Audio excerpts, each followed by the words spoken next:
بسم اللہ الرحمن الرحیم۔ السلام علیکم۔ آمدی صاحب کے ساتھ سوال و جواب کی براہ راست نشست کو لے کر ایک دفعہ پھر حاضر خدمت آغاز کرتے ہیں۔ ہم سب تنقید کیسے کرنی ہے؟ تنقید جب کی جائے گی تو یا وہ کسی کے علم پر ہوگی یا کسی کے عمل پر ہوگی یا اس کے نیت اور محرکات پہ ہوگی۔ سلسلہ گفتگو کی آج چوتھی نشست ہے۔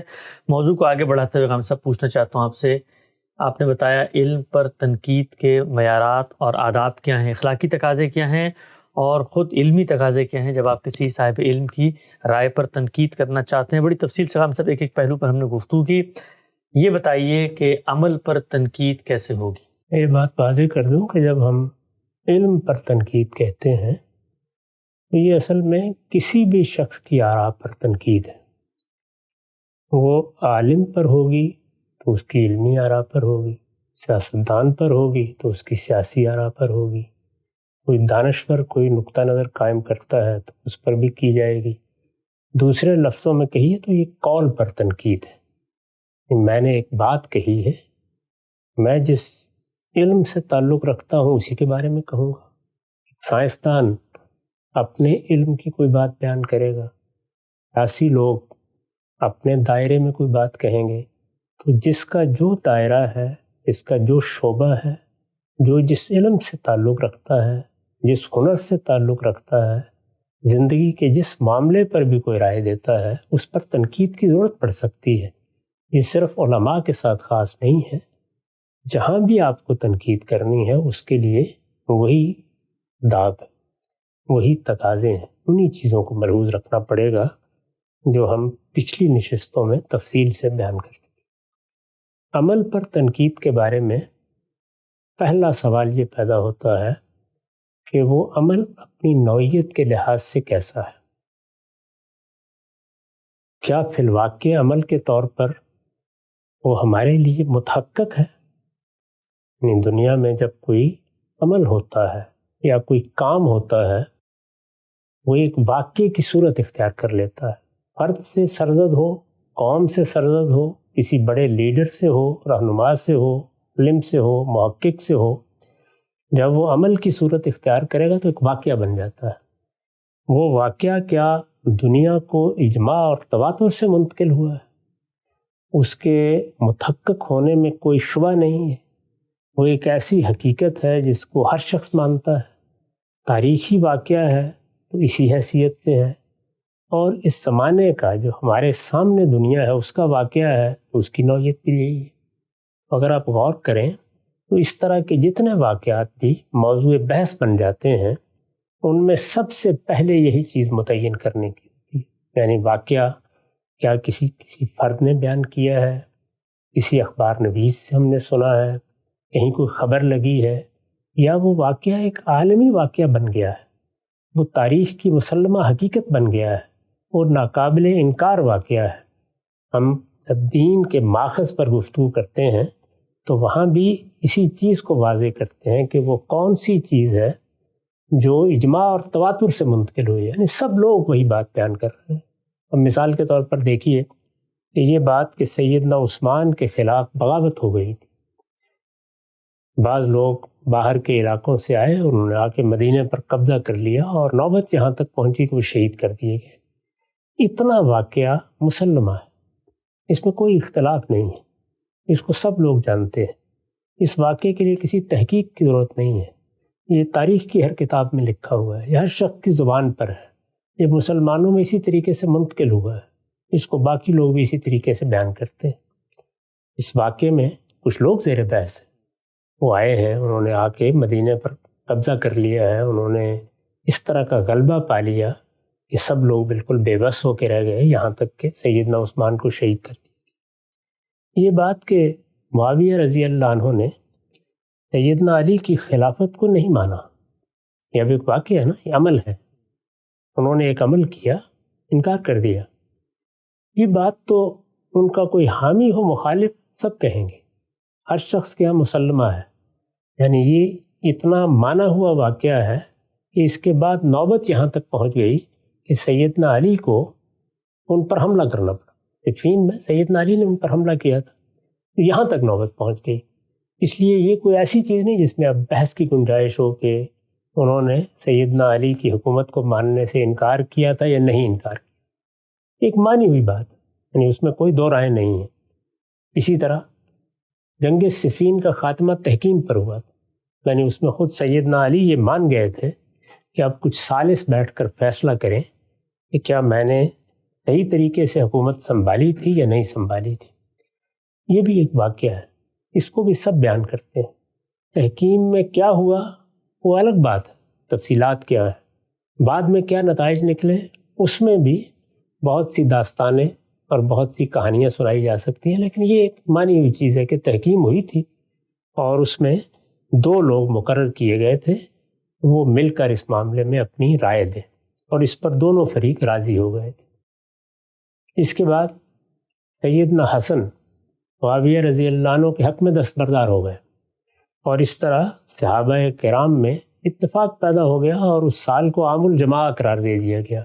یہ بھی ایک مانی ہوئی چیز ہے کہ میں نے تاریخ کے چند ان معاملات کی طرف اشارہ کیا ہے جو ہمارے یہاں بہت موضوع بحث رہتے ہیں، یعنی ان کے اتنے حصے وہ ہیں جن میں کوئی بحث کی ضرورت نہیں۔ ہمارے ملک میں یہ بات کہ مشرقی پاکستان الگ ہو گیا اور بنگلہ دیش بن گیا، اس وقت جو لوگ سیاسی رہنماؤں کی حیثیت سے سارے معاملے کو دیکھ رہے تھے وہ فلاں اور فلاں، یہ بھی ایسی چیز نہیں جس کے بارے میں کوئی بحث کی گنجائش ہو۔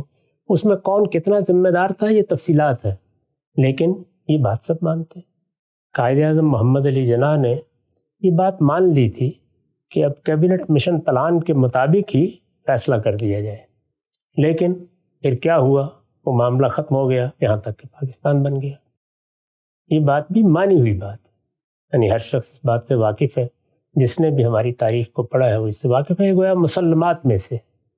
اسی طرح کے واقعات خود ہماری قریبی تاریخ میں بھی ہوئے ہیں۔ جنرل ایوب خان صاحب نے اس ملک میں پہلا مارشل لا لگا دیا تھا، انہوں نے ایک نیا دستور بھی دے دیا تھا جس کو 1962 کا آئین کہا جاتا۔ یہ صدارتی نظام پر مبنی دستور تھا، اس میں ایک دوسرا طریقہ بنیادی جمہوریتوں کا اختیار کیا گیا تھا۔ یہ مسلمات ہے، ہر شخص اس سے واقف ہے، ہر شخص کو یہ معلوم ہے۔ ہمارے قریبی زمانے میں جیسے میں نے کئی مرتبہ اشارہ کیا ہے، ایک لال مسجد کا واقعہ ہوا، منہاج القرآن پر فائرنگ کا واقعہ ہوا، یہ مانے ہوئے واقعات۔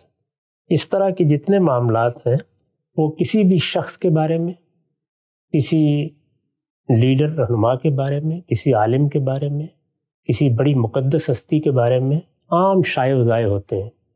ان واقعات میں اب یہ دیکھنا ہے کہ وہ واقعہ جس پر ہم کوئی بات کرنے جا رہے ہیں وہ کوئی تدبیری اختلاف ہے یا اخلاقی اعتراض، یعنی ان میں دوسرا سوال یہ ہوگا، ان کی تحقیق کی ضرورت نہیں۔ واقعہ تو طے ہے، وہ ہوا ہے، اور جس طریقے سے ہوا ہے اس کی اتنی تفصیلات ہر طرح کے نزاع سے بالاتر ہیں، وہ مسلمات سمجھے جائیں گے، ان پر بحث کی گنجائش ہی نہیں ہوتی۔ وہاں کیونکہ ایک مانی ہوئی بات ہے، اس وجہ سے میں اس کا تجزیہ کرنے کا حق رکھتا ہوں کہ اس میں جو تدبیر اختیار کی گئی ہے اس تدبیر پر یہ اعتراض ہوتا ہے، اس میں یہ نقص ہے، اس میں فلاں چیز کو صحیح طریقے سے نہیں دیکھا گیا، اس میں بصیرت سے کام نہیں لیا گیا۔ یہ جتنی تنقید ہے وہ تدبیر پر تنقید ہے، ہر واقعے میں آپ کوئی طریقہ اختیار کرتے ہیں۔ اسی طرح ان واقعات میں اخلاقی تنقید بھی ہوتی ہے۔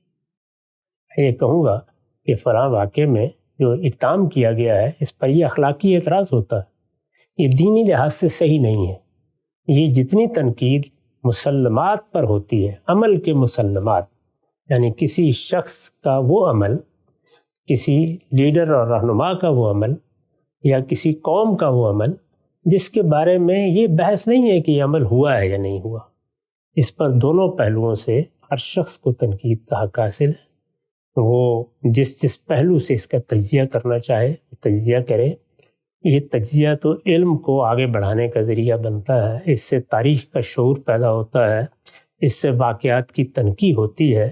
اس طرح کی تنقید جب کسی قوم میں ختم ہو جائے تو آپ کہہ سکتے ہیں کہ اس کے بعد تو پھر کسی چیز کی تحلیل کر کے آگے بڑھنے کا راستہ ہی بند ہو جائے، اس میں کوئی بحث نہیں ہے۔ تنقید جو کوئی بھی آپ نے کرنی ہے وہ آپ اپنی رائے دیں گے، آپ بتائیں گے کہ اگر آپ اس میں تدبیر کے لحاظ سے تنقید کر رہے ہیں تو آپ کے خیال میں تدبیر میں کیا غلطی ہے۔ دوسرے آدمی کو حق حاصل ہے وہ یہ کہے کہ میرے خیال میں یہ غلطی نہیں ہے۔ اسی طرح کا معاملہ اخلاقی، یعنی میں کہہ سکتا ہوں کہ یہ فلاں معاملہ تو اخلاقی لحاظ سے قابل اعتراض ہے، یہ نہیں ہونا چاہیے تھا، اس میں فلاں غلطی ہے، دوسرا آدمی حق رکھتا ہے کہ وہ یہ کہے کہ یہاں آپ کی تنقید میں غلطی ہے، اس پر اخلاقی اعتراض وارد نہیں ہوتا، یا اس کی یہ توجیہ کی جا سکتی ہے، یا اس واقعے کو اس زاویے سے دیکھا جا سکتا ہے۔ تو یہ سب چیزیں جتنی ہیں وہ ہم روزمرہ زندگی میں کرتے ہیں، اس میں یہ دیکھا ہوگا آپ نے کہ کسی قسم کا سوال بھی پیدا نہیں ہوتا۔ تو میں نے یہ عرض کیا کہ دو چیزیں پہلے مرحلے میں ملحوظ رکھنی ہیں، وہ یہ کہ کیا واقعہ اجماع اور تواتر سے منتقل ہو رہا ہے، ساری دنیا اس کو مان رہی ہے، کسی کو اس پر بحث نہیں ہے، وہاں کسی تحقیق کی ضرورت نہیں ہے، تو پہلے مرحلے میں تو میں اور آپ بری ذمہ ہیں، یہ مانا ہوا واقعہ ہے۔ اب کوئی آدمی آ کے کوئی ایسی حقیقت بیان کر دے جس کے نتیجے میں پتہ چلے کہ ساری دنیا ہی غلطی میں مبتلا ہو گئی تھی، تو وہ ایک الگ بحث ہے، لیکن اس طرح کے واقعات کے بارے میں مجھ پر، آپ پر، کسی شخص پر یہ ذمہ داری عائد نہیں ہوتی کہ تم نے تحقیق کیے بغیر ہی یہ ساری بات کہہ دی، وہ تو مانی ہوئی چیز ہے۔ اب اس پر میں تحقیق کروں گا کہ یہاں پر 9 ستمبر کو ایک واقعہ ہوا تھا، 11 ستمبر کو معاف کیجیے گا، ایک واقعہ ہوا تھا جس کو عام طور پر یہ کہا گیا کہ یہ تو دہشت گردوں نے بڑی کارروائی کر ڈالی ہے۔ یہ واقعہ تو ہوا ہے، اس واقعے کی نوعیت، اس واقعے کے پس منظر کے بارے میں بحث ہوتی رہے گی، لیکن اس واقعے کے بارے میں نہ مجھے کوئی شبہ ہے نہ آپ کو کوئی شبہ ہے، یہ ایک مانی ہوئی بات ہے، اس کو ساری دنیا جانتی ہے۔ اس طرح کے واقعات تاریخ میں بھی ہوئے ہیں، اس طرح کے معاملات ہمارے سامنے بھی ہوئے ہیں، یہ ہمارے اپنے اعزاء اقربا کے ہاں بھی ہوتے ہیں، یعنی ایک مانا ہوا معاملہ ہے، سب کے سامنے ایک بات ہوئی ہے، کسی مجلس میں ایک بات کی گئی ہے، ہر دنیا کا ہر فرد کہہ رہا ہے کہ یہ ایسے ہی ہوئی ہے۔ تو اس طرح کے جتنے معاملات ہیں ان میں یہ ذمہ داری تنقید کرنے والے پر عائد نہیں ہوتی کہ وہ اس کی پہلے تحقیق کریں، وہ تو متحقق واقعہ ہے، مانا ہوا واقعہ ہے، ایک تسلیم شدہ حقیقت ہے، اس میں بحث نہیں ہو سکتی۔ غلطی کا پھر بھی امکان ہے، لیکن وہ پھر جب غلطی واضح ہو جائے گی تو دیکھا جائے گا۔ یہاں مثبت طور پر واقعے پر تنقید سے پہلے تحقیق کی جائے، اس اصول کا اطلاق نہیں ہوتا۔ میں نے عرض کر دیا کہ دوسری چیز یہ ہے کہ تنقید کرتے وقت آپ کو دو چیزوں کو الگ الگ کرنا پڑے گا، یہ کہ آپ اس کے تدبیری پہلو پر تنقید کر رہے ہیں، حکمت یا مصلحت کے لحاظ سے تنقید کر رہے ہیں، نتائج برے یا اچھے نکل سکتے ہیں اس کے لحاظ سے تنقید کر رہے ہیں، یا آپ کا اعتراض اخلاقی، یہ بھی واضح کرنا چاہیے۔ اخلاقی اعتراض ہے تو اس کے لیے استدلال بھی وہی کرنا پڑے گا، اور تدبیر کا معاملہ ہے تو استدلال بھی اسی کے لحاظ سے ہوگا، اور اس پر تبصرے اور تنقید میں لب و لہجہ بھی وہی ہوگا۔ اگر کوئی اخلاقی پہلو سے تنقید کی جانی ہے تو اس میں زور بھی ہوگا، اس پہ توجہ بھی دلائی جائے گی، اس میں متنبع بھی کیا جائے گا، اس کی شناخت سے بھی لوگوں کو واقف کیا جائے گا۔ اخلاقی تنقید دین کے حوالے سے بھی ہوگی، اس لیے کہ دین کا ایک بڑا حصہ اخلاقیات کی تطہیر سے متعلق ہے، اور وہ ان مسلمہ اخلاقیات کی بنیاد پر بھی ہوگی جس کو میں آپ ہم سب مانتے ہیں۔ ہم یہ کہیں گے کہ دیکھیے یہ معاملہ ایسے ہوا اور اس میں ایک جھوٹی بات کہہ دی گئی، لوگوں کو فریب میں مبتلا کر دیا گیا یا ان کو دھوکہ دے دیا گیا۔ یہ جتنی چیزیں ظاہر ہے کہ اخلاقی لحاظ سے قابل اعتراض ہیں، اسی طرح دینی پہلو سے بھی ہم کسی واقعے کے بارے میں تنقید کریں گے۔ مثال کے طور پر یہ بات تو طے ہے کہ کوئی آدمی انقلاب لانے کے لیے اٹھا ہے، انقلابی قسم کے نعرے لگا رہا ہے، لوگوں کو کہتا ہے کہ میں تو اس سارے نظام کو اڑ دوں گا، تو اب ظاہر ہے کہ یہ واقعہ تو طے ہے، وہ آدمی شب و روز یہی کہہ رہا ہے، انقلاب کی دعوت دے رہا ہے۔ مجھے اس پر تنقید کا حق حاصل ہے کہ اس طرح کی دعوت دینا یا اس طرح کا پیغام لے کے دنیا کے سامنے رکھنا یہ تدبیر کے لحاظ سے ٹھیک ہے یا نہیں ٹھیک ہے، اسی طرح سے اخلاقی لحاظ سے درست ہے یا نہیں درست ہے۔ ابھی ہمارے یہاں ایک بہت بڑا واقعہ ہوا ہے، وہ یہ کہ حماس نے حملہ کر دیا، یہ تو ایک واقعہ ہے، اس میں 1200 کے قریب لوگ مارے گئے، یہ بھی ایک واقعہ ہے، اس میں ایک بڑی تعداد کو یرغمال بنا لیا گیا جو نان کمبیٹنٹس ہیں، غیر مقاتلین ہیں، یہ بھی ایک واقعہ ہے۔ اب اس پر تدبیر کے لحاظ سے بھی تنقید ہوگی اور اخلاقی لحاظ سے بھی تنقید ہوگی۔ یہ دونوں چیزیں واقعے کے بارے میں کسی تحقیق کا تقاضا نہیں کرتی، واقعہ تو ہو گیا، اس کو اس کے فریقین مان رہے ہیں، دونوں اس کو قبول کر رہے ہیں، وہ ابھی بھی زیر بحث ہے، وہ یرغمالی ابھی بھی چھڑوائے جا رہے ہیں، ان لوگوں کے مارے جانے میں کوئی دو رائے نہیں ہے۔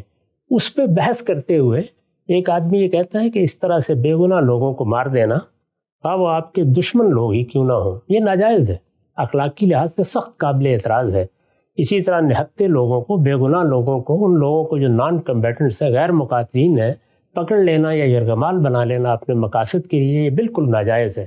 ایک دوسرا آدمی اس کی کوئی توجیہ کر دیتا ہے تو یہ دیکھیے تدبیر کے لحاظ سے بھی تنقید ہو سکتی ہے اور اس کے اخلاقی پہلو پر بھی تنقید ہو سکتی ہے۔ تو میں نے یہ عرض کیا کہ یہاں واقعہ زیر بحث نہیں ہے، تو تدبیری تنقید وہ تدبیر کے پہلو سے کرنا چاہیے۔ تدبیر میں آپ یہ بتاتے ہیں کہ دیکھیے یہ جو معاملہ کیا گیا ہے اس سے نقصان کتنا ہو گیا، اس کے نتیجے میں آپ نے دیکھا کہ فلاں اور فلاں معاملات بالکل لا ینحل ہو کے رہ گئے، یا یہ تدبیر کی گئی اور اس میں یہ دیکھا نہیں گیا کہ اس کے نتائج واقف کیا ہوں گے کسی بھی واقعے کے بارے میں۔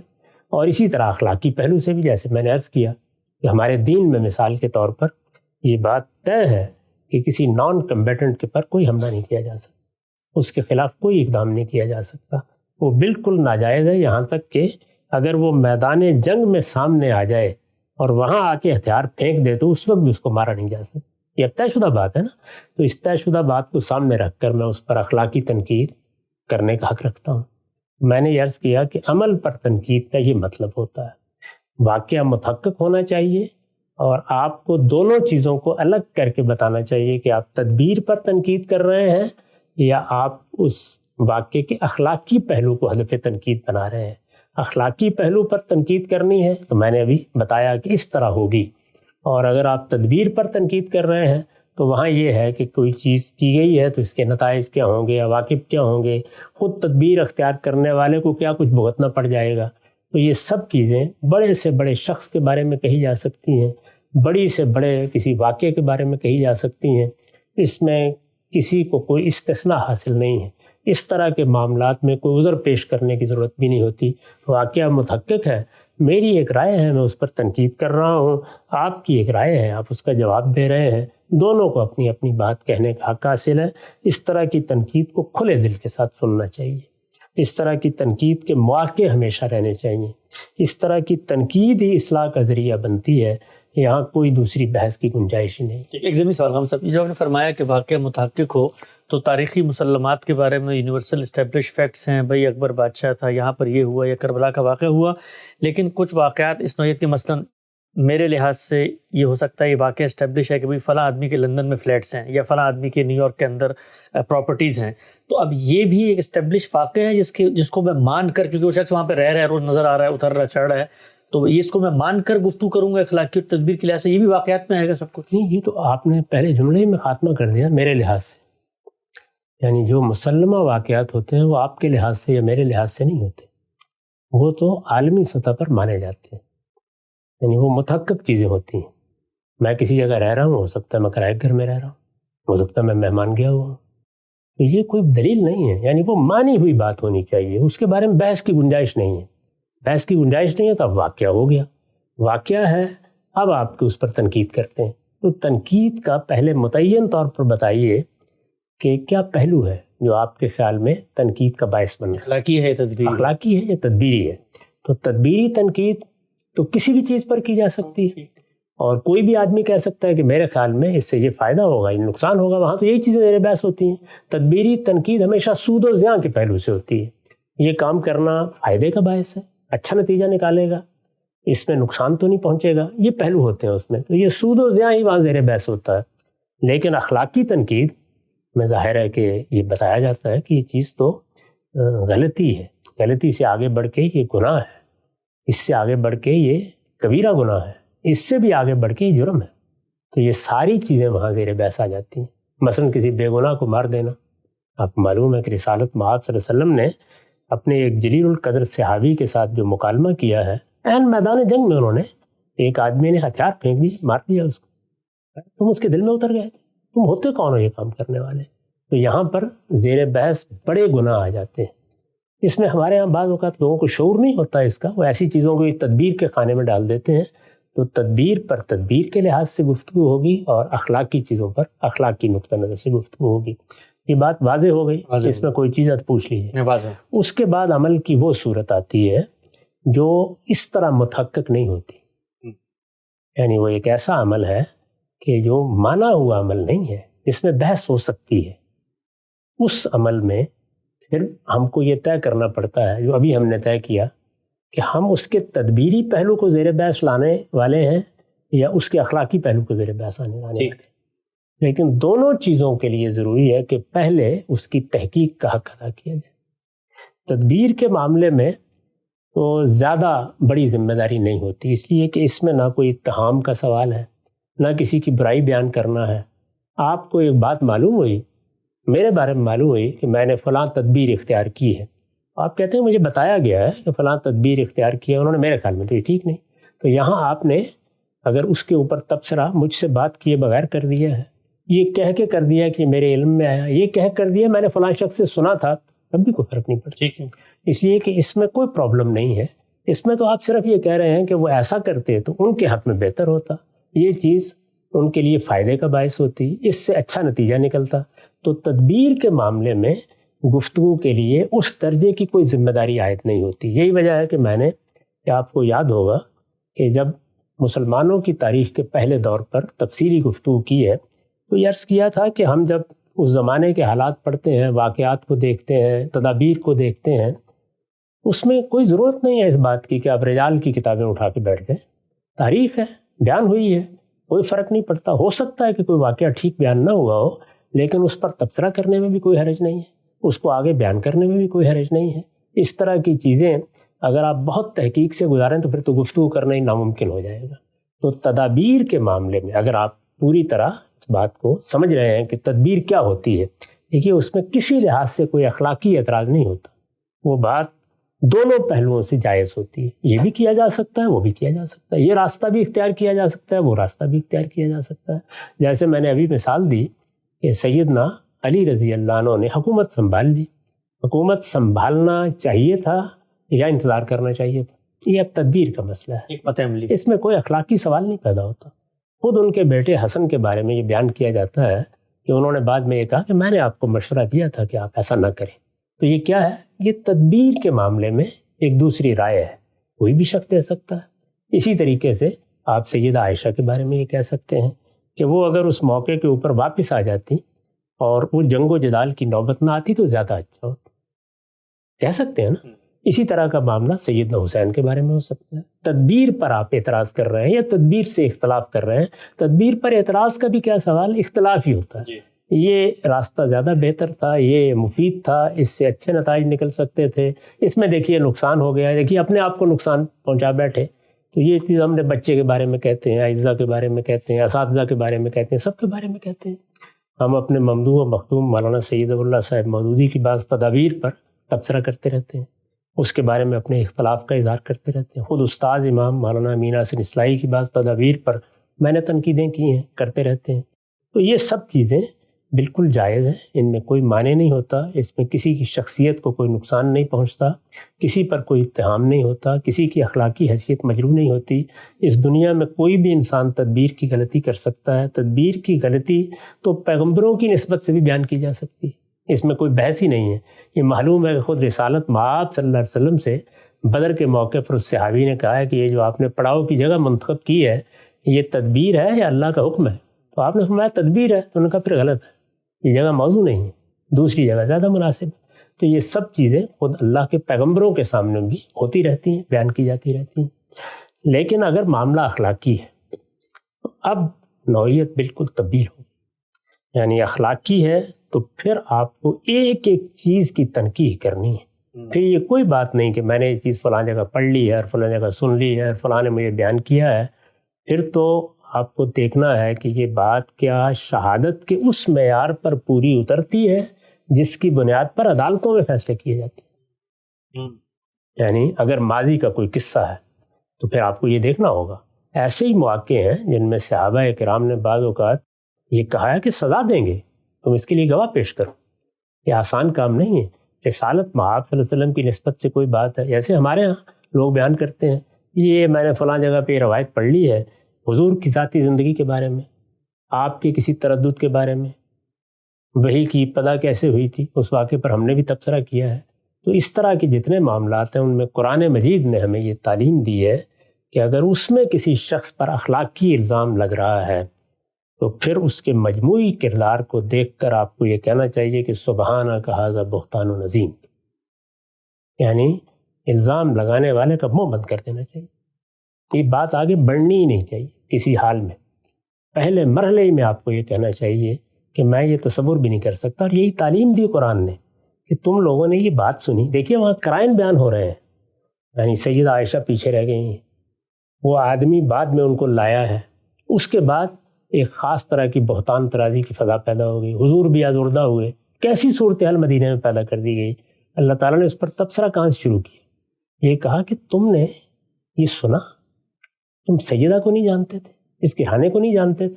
یہ سننے کے بعد تم یہ دیکھتے رہے کہ لوگ کیا کہہ رہے ہیں یا اس کے قرائن کیا ہیں. تم نے یہ سنتے ہی کیوں نہیں کہا کہ سبحانہ کہا تھا بہتان العظیم؟ یہ کیوں نہیں کہا؟ تو یہ ہمیں تعلیم دی گئی ہے کہ جب کسی شخص کے بارے میں, کسی رہنما کے بارے میں, بڑا ہو چھوٹا ہو, عام طور پر لوگ کہتے ہیں کہ یہ ہمارے جو لیڈر ہیں, رہنما ہیں, ان کے بارے میں بات کرنے میں کیا حرج ہے.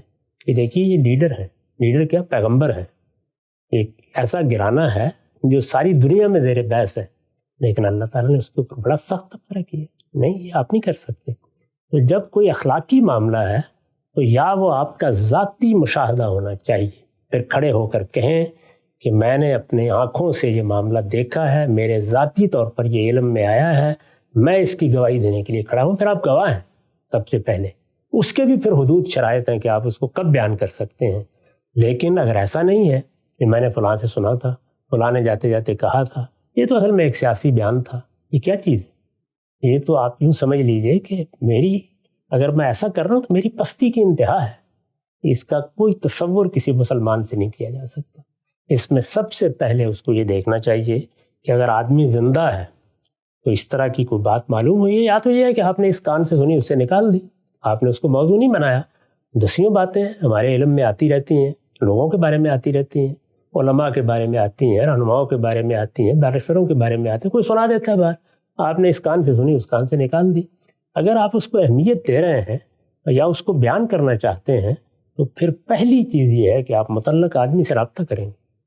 آپ اس کو پوچھیں گے کہ بھائی یہ بات مجھے تمہارے بارے میں معلوم ہوئی ہے, یہ مجھے کہا گیا ہے, میں نے یہ سنا ہے, اب آپ بتائیے آپ کا بیان کیا ہے. اس کو عالمی سطح پر مانا جاتا ہے. چنانچہ جتنے بھی آپ نے دیکھے ہوں گے کہ ہتک کے جو مقدمے ہوتے ہیں ان میں سب سے پہلے سوال یہی کیا جاتا ہے, کسی اخبار نویس سے بھی یہی سوال کیا جاتا ہے کہ آپ کو جب خبر ملی تو آپ نے متعلق آدمی کا بیان لیا. پہلی لازمی شرط یہ ہے کہ آپ معلوم کریں پہلے کہ جس شخص کے بارے میں بات کہی جا رہی ہے وہ شخص اگر زندہ ہے, وہ اگر رسائی میں ہے, خود کیا کہتا ہے اپنی اس بات وہ خود کیا کہتا ہے اس واقعے کے بارے میں. اس کا پورا بیان آپ کے سامنے آنا چاہیے. اس کا بیان سننے کے بعد گویا آپ نے اس کا بیان لے لیا, آپ کو اطمینان ہو گیا, تو آپ کو بیان بھی نہیں کرنا چاہیے.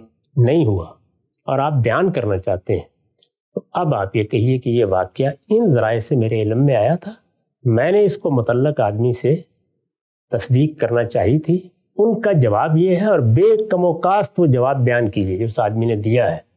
اب جو کچھ آپ کو کہنا ہے کہیے, تبصرہ کرنا چاہتے ہیں کریں, جو اختلاف کرنا چاہتے ہیں کریں.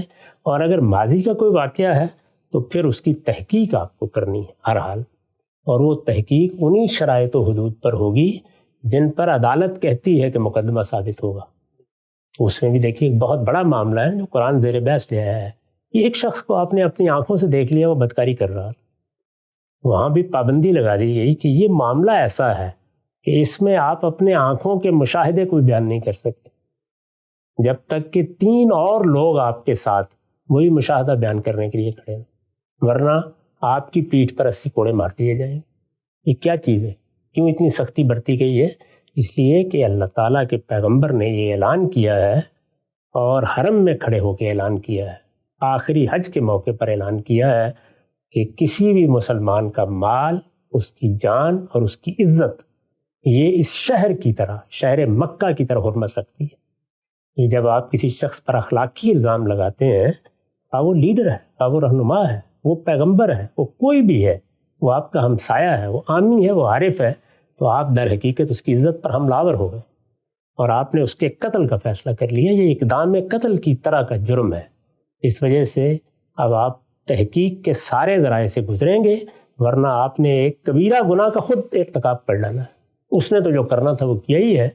ہمارے ہاں اس طرح کی چیزوں کی پرواہ نہیں کی جاتی, اس کے نتیجے میں افواہیں پھیلتی ہیں, وہ عام لوگوں کے ہاں مسلمات بن جاتی ہیں. اچھے خاصے پڑھے لکھے لوگ ان کا اظہار کرتے ہیں, ایک دوسرے کے خلاف مہمات چلاتے ہیں. اسی کے نتیجے میں پروپیگنڈا کرنا ممکن ہوتا ہے. اور ہمارے ہاں قانون بھی اس طرح کے ہیں کہ وہ گرفت کرنے سے قاصر رہ جاتے ہیں. لیکن اخلاقی لحاظ سے یہ محض کوئی غلطی نہیں ہے, یہ کبیرہ گناہ اور سنگین جرم ہے. اس کو کسی حال میں گوارا نہیں کیا جا سکتا. تو عمل پر تنقید کے لیے یہ اصول اور ضابطے ہیں, جب بھی کرنی ہو ضرور کریں. ہم سے نقطہ بالکل واضح ہو گیا. یہ بڑا مشکل کام ہے عمل کی تنقید میں. جو 90% ہمارے واقعات ہوتے ہیں اسی طرح سے خبر واحد پر مبنی ہوتے ہیں. کسی سے بات سنی, کوئی اپنا تاثر اس میں شامل کیا اور بندے سے پوچھنا تو پیش نظر ہی نہیں ہوتا, ایک پورا مقدمہ بنا کے پیش کر دیا. ہم سے ایک مثال پیش کی جاتی ہے ضمن میں کہ بھائی کسی کے عمل پر اگر ہمیں کچھ سوال پیدا ہوا ہے تو یہ تحقیق کے سارے مراحل سے گزرے بغیر ہم جائیں گے سر بازار اس سے سوال کر لیں گے, لوگوں کے سامنے فیس بک پہ لکھ دیں گے کہ بھائی یہ ہمیں اعتراض ہوا, آپ جواب دیں. اور مثال پیش کی جاتی ہے سیدنا عمر کی کہ ان کے اوپر اگر کسی کو اعتراض ہوا تو برسر ممبر ایک آدمی نے کھڑے ہو کر ان پر وہ اعتراض کر دیا اور پھر ان کو جواب دینا پڑا. تو یہ تحقیق کرنے کا جو عمل ہے یہی ہم سب کے سامنے کیوں نہ شروع کر دیں کہ ہم بتائیں کہ بھئی اس بندے کے اوپر یہ الزام ہے, اس نے پیسے کھائے ہیں, اس نے مثال کے طور پہ چوری کی ہے, اگر تم نے نہیں کی تو تم آ کے انکار کر دو. اس آدمی نے تو سیدنا عمر سے براہ راست پوچھا اور سوال کیا ہے, الزام نہیں لگایا. اس نے کوئی بات نہیں کہی. اس نے سوال پوچھا کہ یہ چادریں آئی تھیں اور ان میں میرا تو کرتا بن نہیں سکا تو تمہارا کیسے بن گیا. سوال پوچھا. سوال تو ہر شخص سے پوچھا جا سکتا ہے, پبلک میں پوچھیں آپ. اس لیے ہر شخص کی زندگی ایک کھلی کتاب ہے. آپ نے تو الزام لگا دیا نا. الزام لگانا ایک اور چیز ہے, اس چیز کو مثبت طور پر بیان کرنا ایک الگ چیز ہے. سوال جہاں چاہے پوچھ لو. تو میں عرض کر رہا ہوں آپ چاہیں تو الگ پوچھ لیں, چاہیں تو برسر عام پوچھ لیں. سوال پوچھیں, دوسرے نے فیصلہ کرنا ہے وہ کہاں جواب دے گا. وہ کہاں جواب دے گا. وہ کہہ سکتا ہے کہ یہ آپ آ جائیے میں آپ کو بتا دوں گا اس کے معاملے میں, یا وہ خیال کرتا ہے کہ اس نے مجھ سے برسر موقع پوچھا ہے میں اب بیان کر دیتا ہوں. سوال کریں نا آپ اس سے. وہ سوال براہ راست اس شخص سے ہونا چاہیے اور اس کو موقع ملنا چاہیے کہ وہ اپنی پوری وضاحت بیان کرے.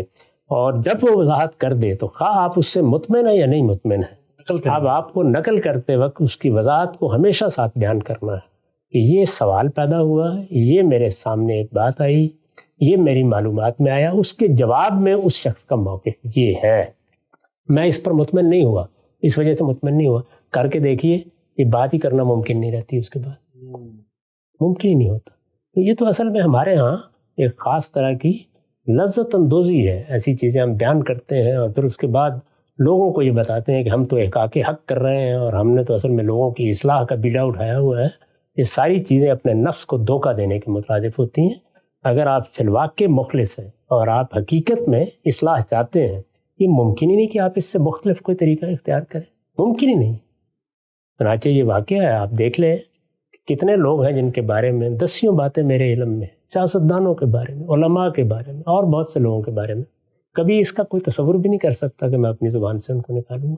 تدابیر پر گفتگو کی جا سکتی ہے, باقی چیزوں کے بارے میں تحقیق کے ان مراحل سے گزرے بغیر ایک لفظ بھی زبان سے نہیں نکالا جا سکتا. بالکل واضح ہو گیا. غم صاحب, مجھے خاتمہ کرتے وقت مفتی تقی عثمانی صاحب کا ایک حالیہ بیان سامنے آ رہا ہے. اس میں انہوں نے بھی بتایا کہ جوانی میں اپنے مذہبی مخالفین کے لیے جو میں نے کتابیں لکھیں ان میں بعض ایسے الزامات ان کے اوپر عائد کر دیے. میرے والد صاحب مفتی شفیع نے جب وہ پڑھے تو بلا کر مجھے کہا کہ وہ الزام جو تم عدالت کے اسٹیج پہ ثابت نہ کر سکو کبھی بھی اپنی زبان اور اپنے قلم سے نہ نکالنا. عمل کی تنقید کے اور کون کون سے ضمنی پہلو ہیں سب کو زیر بحث لائیں گے. وقت یہاں پہ ختم ہوتا ہے, دوبارہ حاضر خدمت ہوں گے. اب تک آپ کا بہت شکریہ.